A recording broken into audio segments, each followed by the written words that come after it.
যে কোনো মিথ্যারই একটি শেষ থাকে। থেরানুসের সেই শেষের শুরু হয় 2015 সালে। ওয়াল স্ট্রিট জার্নালের ইনভেস্টিগেটিভ জার্নালিস্ট জন ক্যারিডো একটি গোপন টিপ পান যে থেরানুসের প্রযুক্তি আসলে কাজ করছে না। তিনি বিষয়টি নিয়ে গভীর অনুসন্ধান শুরু করেন, কিন্তু এই সত্য বের করে আনা ছিল জীবন বাজি রাখার মতো।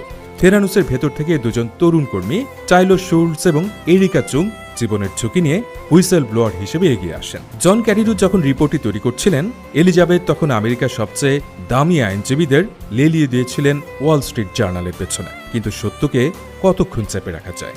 2015 সালের 15 অক্টোবর ওয়াল স্ট্রিট জার্নালে প্রকাশিত হয় সেই বিস্ফোরক রিপোর্ট।